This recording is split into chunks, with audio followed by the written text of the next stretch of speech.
Raj, a PhD student in philosophy, and in this video I am going to introduce you to the basics of Indian philosophy. What is Indian philosophy?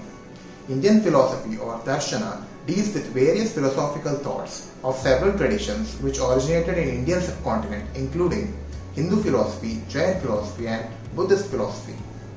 Indian philosophical schools have been formulated chiefly from 1500 BC to a few centuries AD.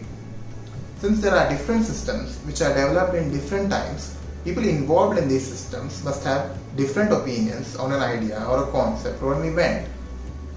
However, it is to be noted that unity in diversity is found among all Indian philosophical schools.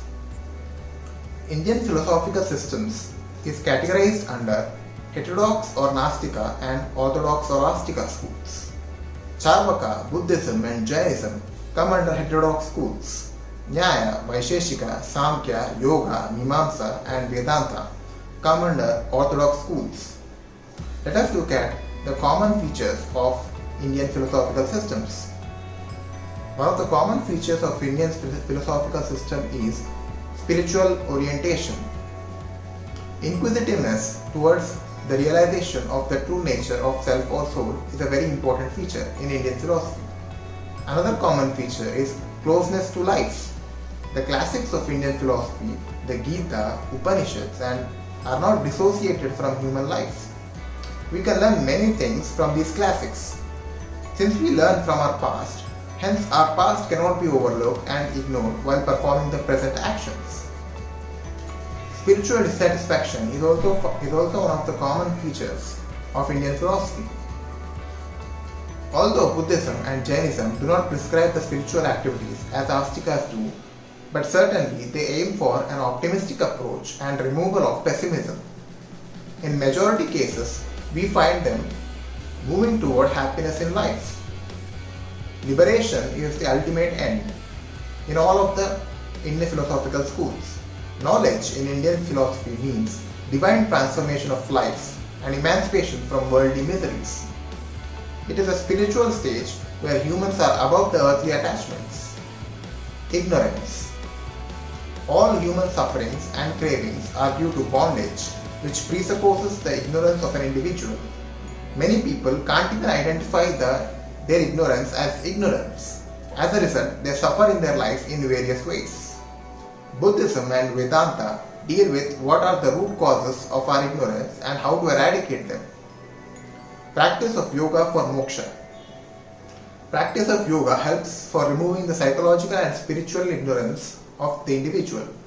The Eightfold Yoga of Patanjali is incorporated by all the systems.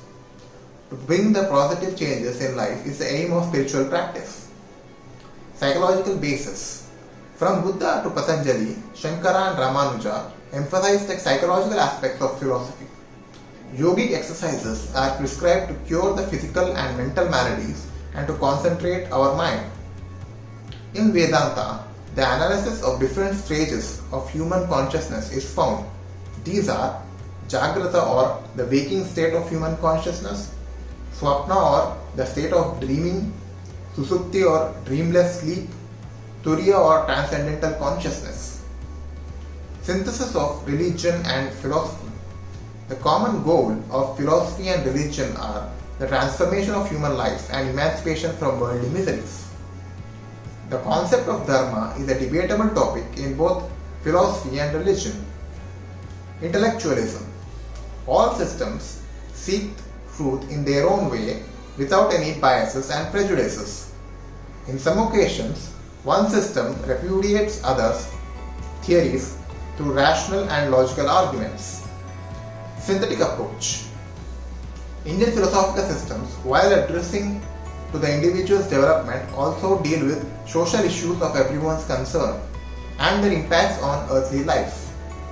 While recommending an individual for spiritual practices, they also suggest some good practices for social reforms. Thus, their concern is not only for individual spiritual attainment, worldly achievement and salvation, but also spiritual transformation of society. Dynamism. It is not only the case that Indian systems approaches are synthetic in their nature but also dynamic in their applications. As a result, all these systems are popularized and celebrated even in the 21st century. Faith in the past. Faith in old scriptures like the Gita, the Upanishads and Vedanta etc. is found in many of the Indian philosophical systems. Orthodox systems regard the scriptures as knowledge and that these are not based on words but on intuitive truth. Faith in karma or the theory of karmic influx. The past karmas are accumulated in the form of impressions or samskaras and it is directly reflected in our next birth. Liberation is nothing but emancipation from the bondage of karma. Different schools have different perspectives for the attainment of liberation. Faith in rebirth. Theory of karma and rebirth go hand in hand. Your next birth depends on your present karma. Due to different karma, human soul has to be reborn in different bodies. Liberation frees a person from rebirth. Except Charvakas, other systems agree with these concepts to some extent. I hope you found this video helpful and informative in some way, and if you liked it or if you want to see more videos like this one, make sure to subscribe.